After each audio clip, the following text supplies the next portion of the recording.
ক্যালেন্ডারে চলছে শরৎকাল, ফ্যান অন করলে শীতকাল, অফ করলে গ্রীষ্মকাল, আর জানালা খুলে দেখি বর্ষাকাল। বলুন তো কী একটা অবস্থা।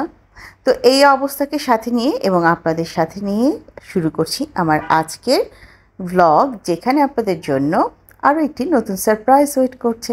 সারপ্রাইজ! কেমন আছেন সবাই? আসসালামু আলাইকুম, কেমন আছেন সবাই? টেস্ট অ্যান্ড টেলস উইথ সালমার একটি নতুন পর্বে আপনাদের সবাইকে অনেক অনেক আমন্ত্রণ জানাই। যথারীতি যখন রেডিসন ক্রস করেছি, তারপর এয়ারপোর্ট দেখে তো আর বোঝার বাকি নেই কী নতুন সারপ্রাইজ আসছে আমার জীবনে। জি, ভদ্রলোক ফিরেছেন ভুটান থেকে, এবং যখন ফিরেছেন তখন এরকম হাস্যোজ্জ্বল রৌদ্রময় একটি দিন ছিল। উনি ফিরবার পরে প্রকৃতি এতটাই বিষণ্ণ হয়ে গেল যে অঝোর ধারায় ঝরছে। সত্যি কি মিরাকেল না?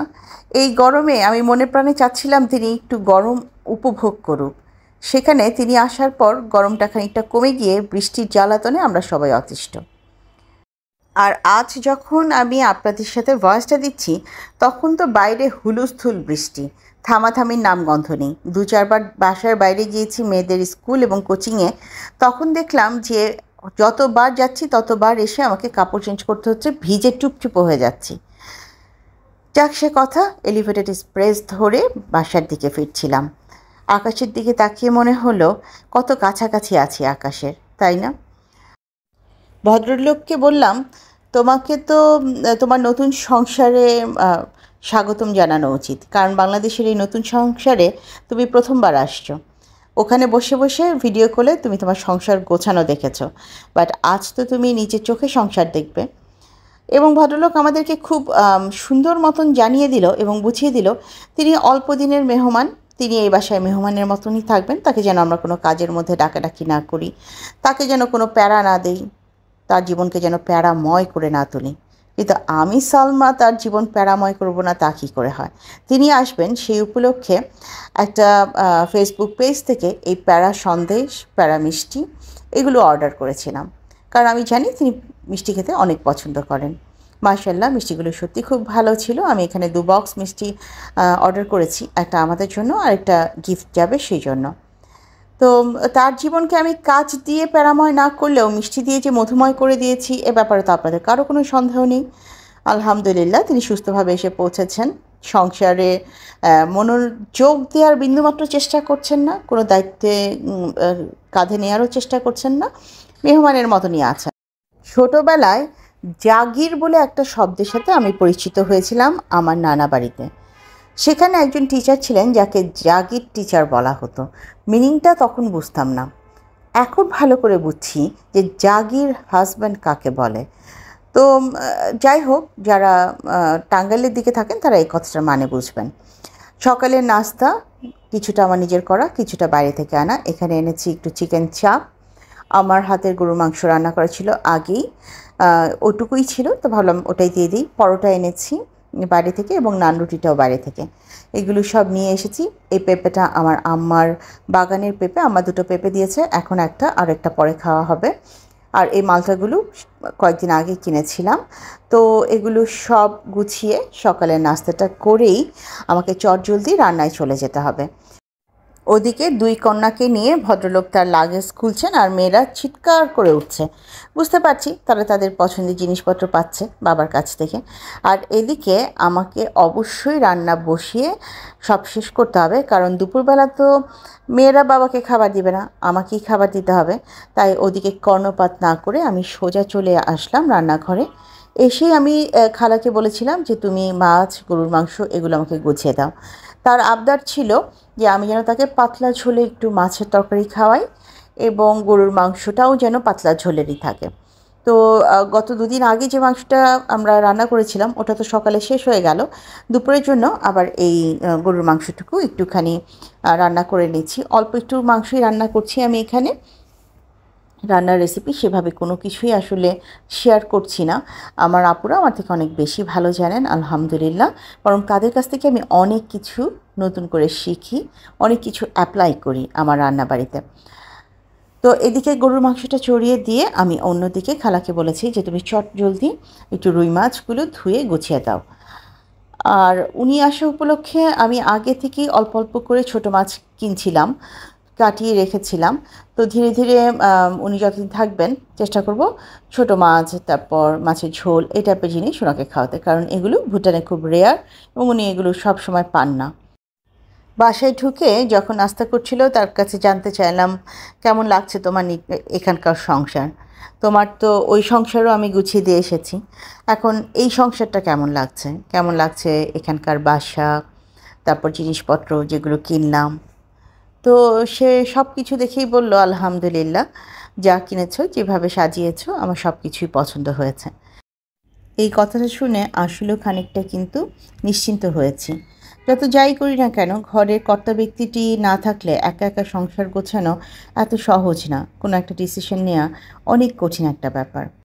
আপনাদের সাথে গল্প করতে করতে আমি কিন্তু একদিকে গরুর মাংস ছড়িয়ে দিয়েছি, অন্য একটা চুলায় চলছে, আর এদিকে আমি চলে এসেছি একটুখানি রুই মাছটা রান্না স্টার্ট করব। তো প্রথমেই কড়াইয়ে তেল, পেঁয়াজ সব কিছু দিয়ে মশলাটা একটু কষিয়ে নিচ্ছি। তারপর মশলা কষানো হলে সেখানে আমি মাছটাকে ভালো করে কষিয়ে নিয়ে সবজি দিয়ে ঝোল করব। অনেক আপুরাই মাছটা একটু ভেজে নিয়ে রান্না করে খান। আমার আসলে প্রথম থেকেই অভ্যাস হচ্ছে সরাসরি মাছ কষিয়ে নিয়ে খাওয়া। এটা আমার পুরনো যারা দর্শক তারা জানেন যে আমি মাছ ভেজে খাই না। তো আমি আমার মতন করেই রান্না করছি, কোনো রেসিপি শেয়ার হচ্ছে না এখানে।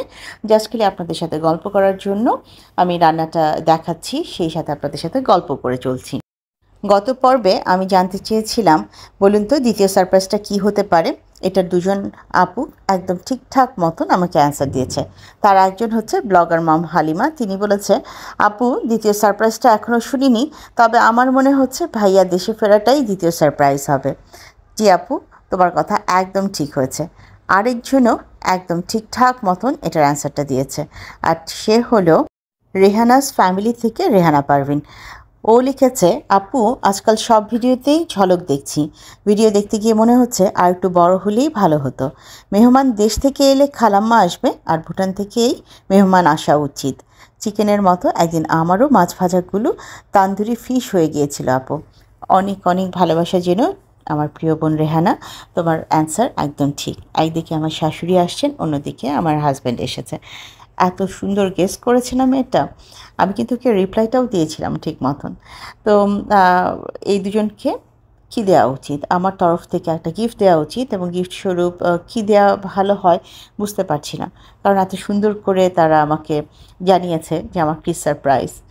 আচ্ছা, এদিকে মশলাটা ভালো করে কষিয়ে আমি মাছগুলো কষিয়ে নিয়েছি। এখন এটার মধ্যে আমি সবজিগুলো দিয়ে দিচ্ছি। এখানে আমি একটু ঝিঙ্গা দিয়ে মাছ রান্না করছি। সবজিগুলো দিয়ে জাস্ট একটু বেশি করে ঝোল দিয়ে দেব। যদিও ভদ্রলোক আমাকে বলেছিলেন তিনি পাতলা ঝোলে মাছ খেতে চান, কিন্তু আমি রান্না করতে করতে তার সাথে গিয়ে গল্প জুড়ে দিয়েছিলাম বলে অতটা পাতলা ঝোল রাখতে পারিনি, ঝোল খানিকটা শুকিয়ে গিয়েছিল। আমার হাতের কাছে যেহেতু ধনিয়া পাতা নেই, আমি একটু টালা জিরা দিয়ে দিলাম। এটা হচ্ছে আমার শাশুড়ির সিক্রেট মশলা। আমার শাশুড়ি মাছের আইটেমে মাঝে মাঝে এভাবে টালা জিরা দেয়। তো দুপুরের খাবার রেডি করেছি, আপনারা সবাই চলে আসুন, আমরা একসাথে খাওয়া দাওয়া করি। একটু শাক ভাজি করে নিয়েছিলাম, ভাত। এই প্রথম আমরা চারজন একসাথে দুপুরে খাবার খাচ্ছি, এটাও একটা আনন্দের ব্যাপার। এই ফলগুলো ভুটান থেকে এসেছে, মেয়েরা দেখলাম গুছিয়ে রেখেছে সব এখানে। তো আমার ছোটো মেয়ে আমার পাশে বসে মিটমিট করে হাসি আর বলছে, দেখেছো আমাদের টেবিলে আজকে আমরা প্রথম একসাথে লাঞ্চ করছি। তো সাহেবও চলে এসেছে। আমাদের আইটেমগুলো হচ্ছে এই তো সালাদ, মাছ। আচ্ছা, গরুর মাংসকে কেন ফোকাস আনিনি, দাঁড়ান একটু কাছে থেকে দেখাচ্ছি। এই যে গরুর মাংস রান্না হয়ে গেছে, আর শাক, ভাত, এই ছিল। আমি না আজকাল ডাল রান্না করা বন্ধ করে দিয়েছি। ডাল রান্না একটু বেশি করে করে রাখলেই দেখছি পরের দিন সেটা আর খাওয়া যাচ্ছে না, একদম নষ্ট হয়ে যাচ্ছে। ফ্রিজে রাখলেও নষ্ট হয়ে যাচ্ছিল। তো সেই রাগ থেকে, খানিকটা ক্ষোভ থেকে ডাল রান্না করা একদম বন্ধ করে দিয়েছি। এরা তো বাবার লাগেজ থেকে তাদের জিনিসপত্র বের করেছে, আমার জন্য আরও একটা কার্টুন এসেছে, এবং এখানে আমার সেই পুরনো সংসারের আরও কিছু জিনিস এসেছে। তো সেই কার্টুনটা অপেক্ষা করছিল যে আমি কখন আসব। আমার কাজ শেষ করে ফ্রি হয়ে আসার পর এই কার্টুনটা খোলা হবে। কার্টুন খোলার পরে আবার যথারীতি পুরনো স্মৃতি মনে পড়ছে, পুরনো জিনিসগুলো হাতে আসবার পর মনে পড়ছে কত কিছু রেখে এসেছি, তাই না, আমার পুরনো সংসারে। তো সেগুলো গোছাতে গোছাতে তিনি আমাকে বেশ কয়েকটা কথা বললেন যে তিনি টেবিল টেনিস চ্যাম্পিয়ন হয়ে আমার জন্য কিছু সারপ্রাইজ এনেছেন। এই সারপ্রাইজগুলো দেখার পর নাকি আমার মন খুব খুশি হয়ে যাবে। তা আমি বললাম, আসলে কে যে কাকে সারপ্রাইজ দিচ্ছে, এদিকে তুমি আমাকে সারপ্রাইজ দিচ্ছ, ওদিকে আমি আমার ভিউয়ারদেরকে সারপ্রাইজ দিচ্ছি, পুরো ব্যাপারটাই তো সারপ্রাইজময় হয়ে যাচ্ছে।